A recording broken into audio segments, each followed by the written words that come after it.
Tabir misteri di balik gonjang-ganjing rumah tangga Baim Wong dan Paula Verhoeven yang bergulir liar beberapa bulan belakangan terjawab secara gamblang. Baim Wong ungkap segala persoalan bersama getir hati yang memecah air matanya sebagai seorang suami. Didampingi sang kuasa hukum, Fahmi Bahmid, Baim belak-belakan ungkap pemantik konflik yang dianggap sebagai biang kerok keretakan rumah tangga.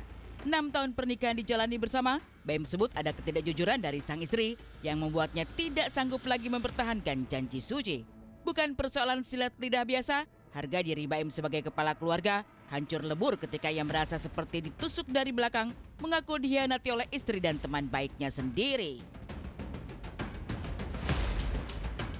Saya memang bisa dibilang dikhianati sama 2 orang terdekat saya. Dari pihak perempuan sama laki-laki. Yang laki-lakinya itu adalah teman baik saya sendiri. Saya nggak nyangkanya ketika saya mengetahui ada telepon laki-laki itu diganti sama pihak wanita dengan nama laki-laki. Ya kalian semua juga laki-laki ya. Ketika ada di posisi itu berat sekali untuk memaafkan. Menutupi kesalahan pasangan walaupun kesalahannya bikin sakit hati. Setuju nggak setuju? Setuju. Setuju ya? Setuju nggak setuju? Nggak boleh 100% percaya sama orang lain termasuk sama pasangan. Setuju nggak setuju dengan pendapat berikut ini? Nggak boleh kita percaya 100% sama orang lain. Termasuk sama pasangan juga nggak boleh 100% setuju. Coba Adalah. Dari Paula dulu coba. Ini nyontek. Ya lagi kemana-mana nih. Paula, setuju nggak dengan pendapat dengan statement ini? Bingung ya. Sebenarnya harus percaya kan. Itu memulai sesuatu kan harus ada trust. Trust itu adalah fondasinya ya. Fondasi trust. Urusan nanti berjalannya nanti gimana kan ya urusan nanti. Tapi yang penting trust Harus ada. Oke. ada. Jadi kamu nggak setuju ya dengan ini ya? Saat ketidakjujuran memantik bara pertikaian, ketika perasaan dikhianati memporak-porandakan Baim sebagai suami, ketika rumah tangga tak lagi ditopang rasa percaya satu sama lainnya, maka Baim merasa harus angkat bicara, meluruskan segala kabar liar yang kadung beredar di luar sana. Dan bukan keputusan mudah, sebab Baim harus menahan sembilu pilu yang membuat suaranya bergetar menjelaskan polemik bersama Paula. Dan benang kusut persoalan diakui Baim sudah terjadi selama setahun belakangan ini. Pada bulan November 2023 lalu, jadi awal mula romansa Baim dan Paula tersandra seteru tak berkesudahan.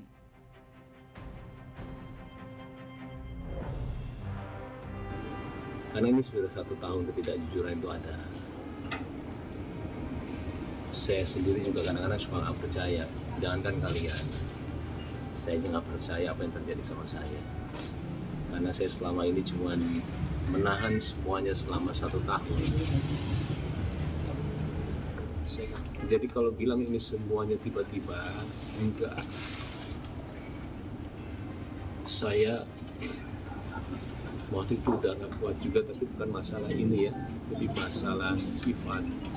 Saya datang ke orang tua dia dan saya udah bilang kalau saya itu sudah tidak bisa. Tapi akhirnya saya coba lagi, saya bilang sama dia terakhir. Ada berita negatif, nggak usah speak up, biar nggak digoreng, diem aja lebih baik. Setuju? Setuju. Beberapa pekan sebelum Baim menyibak tabir persoalan dalam rumah tangganya, Paula seperti enggan terseret pusaran polemik yang heboh dibicarakan di ranah publik. Padahal, Baim sendiri mengaku sudah sejak lama mereka tidak lagi tinggal di satu atap yang sama. Setidaknya di kurun waktu 6-7 bulan belakangan, Baim mengaku sudah pisah rumah dengan Paula Verhoeven. Dan ketika sekarang Baim angkat bicara, akankah Paula melakukan pembelaan atau menjelaskan duduk perkara dari sudut pandangnya? Salah satu sahabat Paula unggas jemput kalimat di media sosial. Lewat Instagram Story, akun ini mengaku tahu betul tentang cerita di balik layar terkait polemik Baim dan Paula. Merasa bahwa istri Baim ini adalah sosok yang taat agama, Paula disebut pemilih diam karena mempertimbangkan anak-anak tercinta.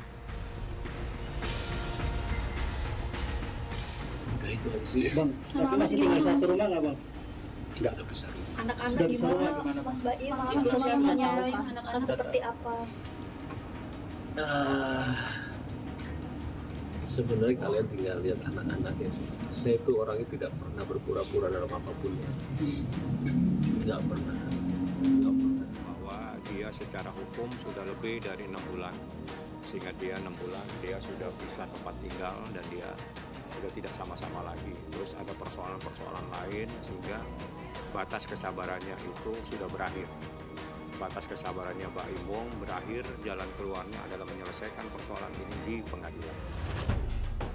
Persoalan yang terus bertumpuk dan tak kunjung terselesaikan membawa Mbak Im Wong memilih mengadukan gundah gulana ke pengadilan. Gugatan cerai terhadap Paula Verhoeven secara resmi telah terdaftar di Pengadilan Agama Jakarta Selatan pada tanggal 8 Oktober 2024 kemarin. Ungkap setidaknya ada 26 alasan sebagai dalil gugatan. Mbak Im Wong juga mengajukan permohonan hak asuh terhadap kedua anak mereka. Ketika saya sama anak, cuman berat nggak? Berat lah. Belum lagi omongan orang, mau ngomong apa, mau dikira. Permohonan hak asuh kita sudah ajukan. Itu merupakan salah satu petitum permohonan yang kita sampaikan di dalam permohonan kami. Alasannya ada 26 item persoalan yang kami sampaikan secara mendetail. Dan permohonannya adalah juga terkait dengan hadonah anak yang di bawah umur. Dengan persoalan-persoalan. Dan hak asuh anak.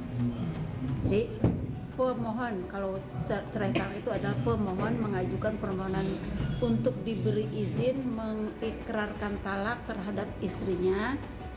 Itu gugatan yang pertamanya. Yang keduanya adalah pemohon meminta kepada pengadilan agar ditunjuk sebagai pengasuh dan pemelihara dari anaknya tersebut.